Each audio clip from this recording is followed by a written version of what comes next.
La-Crosse police say an officer's use of force at a Houska Park incident last month was justified. Police say an officer was responding to a welfare check at Houska Park.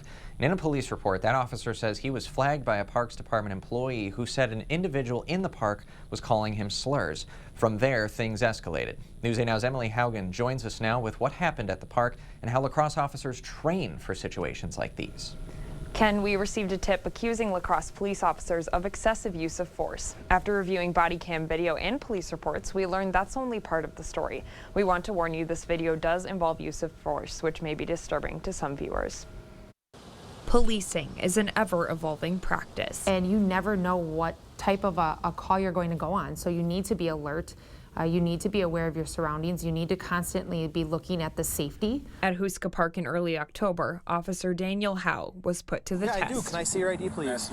He arrived on scene alone. Can I see your ID? Failure to identify will result in an obstructing charge. The individual chose not to want to comply, and sometimes that does happen, even with the, best intentions and best efforts of our staff members. The man refused to put his arms behind his back and began to physically struggle with Officer Howe.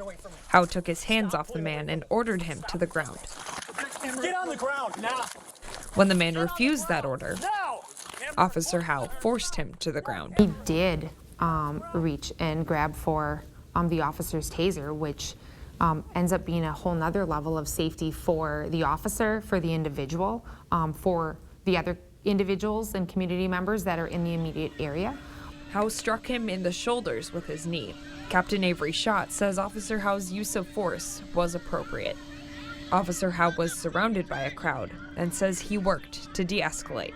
Our policy is about only using the force necessary to gain that compliance. Officers joined to back up Howe, but preparing for situations like this takes time. Conversations.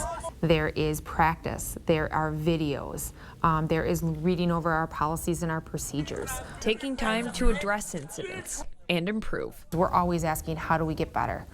And looking at every situation, because we do want to be leaders in the community. Police say that Officer Howe's use of force followed procedure and was cleared. They arrested the suspect, Edison Quesada Varela. He was charged with disorderly conduct, resisting, and criminal damage to property.